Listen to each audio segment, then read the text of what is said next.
The Trump administration expanding tariffs on steel and aluminum imports on Monday. The move adds a 50% tariff rate on more than 400 goods with steel and aluminum components. It's going to mean higher canned food prices across the board for American consumers. In mid-August, the White House dropped another surprise. Tariffs on steel and aluminum did not just double from 25 to 50% earlier this summer. They now cover more than 400 additional goods that contain these metals. Importers had no grace period. Products already on ships heading toward U.S. ports were instantly more expensive the moment the policy took effect. The list is long and familiar: wires and cables, car parts, home appliances, electronics, even soda cans, items that millions of Americans use every single day. For consumers, it means higher bills. For companies, it means uncertainty, because no one knows which category of goods might be targeted next. This sudden expansion shows how fast trade policy under President Trump can reshape the ground under households and industries alike. The impact is already visible in the numbers. According to the Producer Price Index released in late July, the price of domestic steel mill products was nearly 9% higher than a year earlier. Aluminum was up more than 13%. These are not abstract figures. They are costs that flow straight into the price tags of cars, refrigerators, and packaged food on grocery store shelves. Factories across the Midwest are feeling the strain. Primary aluminum is something that's always going to be imported into the United States, no matter what kind of tariffs you put on whatever it is. Manufacturers that rely on imported aluminum face higher costs, and they point out that certain types are not produced in the United States, so the tariffs add expense without offering a local alternative. Smaller firms cannot absorb the increases the way global corporations can.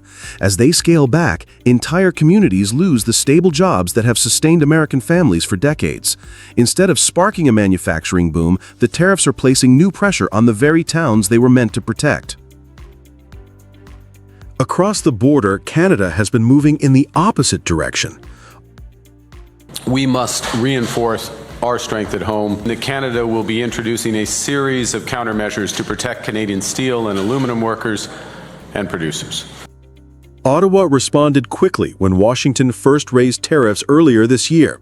By March, Canada had imposed its own 25% counter-tariffs on about 30 billion Canadian dollars worth of U.S. goods, covering steel, aluminum, and a wide range of consumer products. But Canada did not stop there. It introduced tariff rate quotas that limit how much foreign steel can enter the country, and expanded procurement rules so that only Canadian firms or trusted partners can bid on government projects requiring steel and aluminum.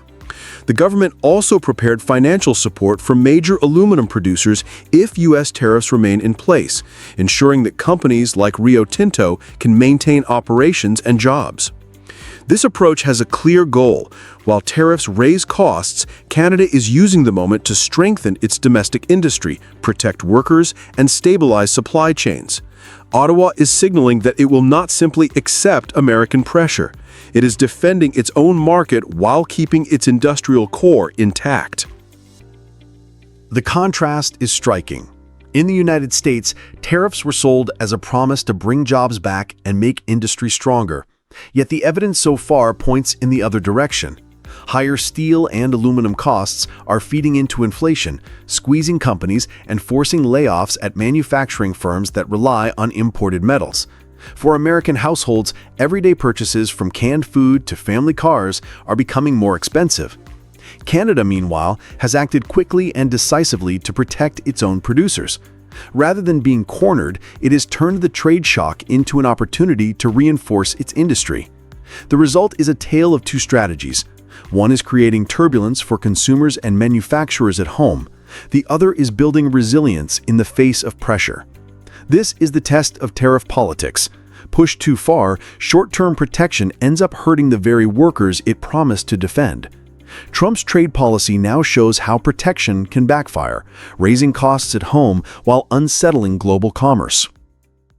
We've heard from Doug Ford, the Ontario Premier, saying that Donald Trump could pull the rug out from underneath NAFTA or CUSMA, USMCA, whatever you want to call it, as soon as November. No, Canada pulled out the rug from USMCA. He got that fact wrong. Or, he didn't, he doesn't realize this or that. The United States-Mexico-Canada agreement wasn't meant to face its first big test until 2026. That's when all three partners decide whether to extend it for another 16 years. But well ahead of that date, the pact is already caught in a political storm. Warnings from Canadian leaders about an early reopening have met with pointed pushback from Washington, which accuses Ottawa of undermining the deal. Instead of serving as a stable base for North American trade, USMCA is being pulled into the high-pressure arena of tariff politics. The question now is whether this is tactical posturing or the opening move in a reshaping of the continent's commerce. The biggest U.S. complaint is the fact Canada retaliated at all. That harsh retaliation counter-tariffs on things like orange juice, motorcycles, and appliances, goods that have been covered under the Canada-US-Mexico free trade deal, a move that has seriously upset the Americans. From the White House view, USMCA is fair game. President Trump's team says every agreement is subject to review if it stops serving U.S. interests. Their chief complaint: Canada's retaliatory tariffs on goods that should be duty-free under USMCA. U.S. officials say that puts the pact itself in doubt. We're starting to get closer and closer to the point where the president will want to reopen negotiations on USMCA. And I think that poses a bit of a risk.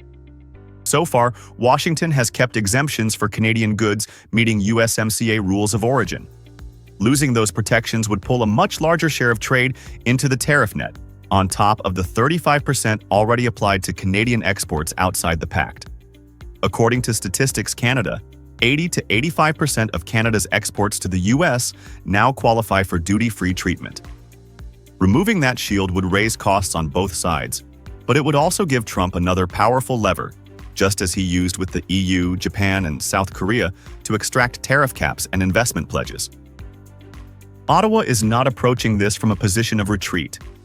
Prime Minister Mark Carney's strategy has been one of strategic patience, avoiding rushed concessions while keeping communication channels open. At the same time, Canada is preparing the ground. Ontario Premier Doug Ford's public warnings about USMCA have been aimed as much at U.S. audiences as Canadian ones, highlighting the potential costs for American consumers and manufacturers if tariff walls go up. Policy steps are equally deliberate. Federal and provincial leaders are working to increase the share of exports that meet USMCA rules, ensuring that the majority of trade remains shielded. Canada is also deepening partnerships with Mexico, the European Union, and the United Kingdom, building alternate routes for trade in case U.S. market access narrows. And it holds serious bargaining chips. Canada is America's top foreign supplier of crude oil, natural gas, and electricity, and a key source of uranium and critical minerals for electric vehicles and semiconductors. In North America's integrated auto sector, these resources are not easily replaced without disrupting supply chains on both sides of the border. Under USMCA's review clause, a refusal to extend the deal in 2026 triggers annual reviews and the risk of expiry in 2036. Trump could push that process earlier by tying USMCA renewal to stalled Canada-US talks, widening the scope for concessions. Canada has options. One is a tariff cap similar to the 15% ceilings the U.S. granted the EU, Japan, and South Korea. Another is to strengthen non-U.S. trade alliances to offset American pressure. And given U.S. dependence on Canadian energy and industrial inputs, Ottawa can use that interdependence to protect key sectors. USMCA's early arrival in the political crossfire shows how fragile even modern trade pacts can be when national strategies shift. Trump is willing to make the deal part of his tariff-driven approach. Canada, under Carney, is countering with preparation, diversification, and strategic leverage.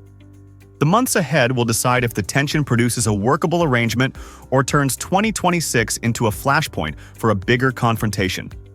Either way, the outcome will shape not just tariff rates, but the balance of economic power in North America for years to come. Deadline is just hours away. Canada still has not secured a deal. That means Canada could face a 35% blanket tariff from the U.S. starting tomorrow on products not covered by our free trade deal. On August 1st, President Trump followed through with his warning.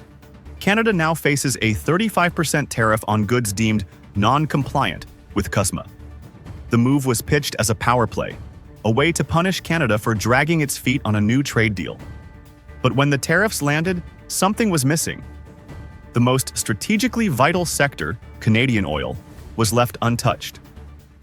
While steel, aluminum, auto parts, and even copper tubing were swept into the new rules, Canada's crude oil exports, which make up 50 to 70% of U.S. oil imports, remained exempt. That's not a small omission. Canada sends over 4 million barrels of oil per day to the U.S., most of it heavy crude, refined in American Midwest facilities. If Trump wanted to hit where it hurts, this wasn't it. This wasn't pure luck. Canada's export profile has been quietly evolving. According to the Canadian Chamber of Commerce, over 80% of its exports to the U.S. still fall under USMCA protections. These include not just oil, but natural gas, key food items, and many automotive components produced in joint supply chains. Even in copper, one of Trump's headline targets, the damage was limited. The 50% tariff only applies to semi-finished products like tubes and wiring.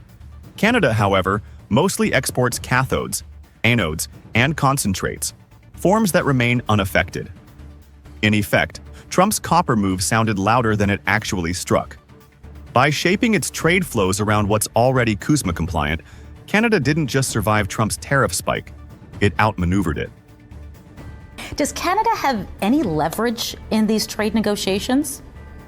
Not much. And you've seen that even though we have probably the most ideal prime minister to be negotiating, the problem is that Canada doesn't have a lot of leverage here, in part because you're dealing with a crazy person, and it's really hard to negotiate crazy. But then came something more political than economic.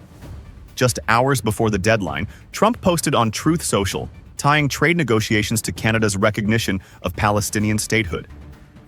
Suddenly, the story shifted from tariffs to geopolitics, and Trump framed Canada's position as a reason for rejecting a deal. To outside observers, it looked like the rules were changing mid-game. One day, the issue is trade balance. The next, it's foreign policy. The message to Canada? There may be no clear path to a yes, even if Ottawa were ready to deal. That's why Prime Minister Carney's government didn't rush. As of August 1st, Carney made clear that negotiations could, and should, continue past Trump's deadline. Unlike others, Canada wasn't chasing a signature. It was seeking leverage. Canada right now, due to its CUSMA deal, kind of has a better deal than that already. And so if Canada were to face that 15% tariff across the board, well, that would not be a good deal at all for Canada.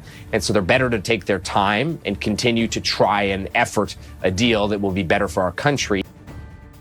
Trump's administration may have expected panic, but what it got was calculation. Experts like those from the Bank of Canada and CTV's Ottawa Bureau noted that compared to deals signed with South Korea or the EU, both of which now face 15% blanket tariffs, Canada actually retains a stronger position under existing USMCA terms. If Canada had rushed into a copy-paste version of the South Korea deal, it would have risked long-term losses. Instead, Carney is gambling on time. And time, in this case, buys options, not only to negotiate better terms, but to maintain strategic sectors like energy and defense. Trump wants to look tough. The 35% number is big, bold, and headline-friendly. But beneath the surface, the structure of North American trade hasn't shifted overnight. Canada's most essential exports are still flowing. Trump hasn't shut the pipeline. He hasn't touched uranium. He hasn't even disrupted cross-border electricity grids. Canada still has cards. The question isn't whether it can endure the pressure, it's whether Trump has played his strongest hand too early.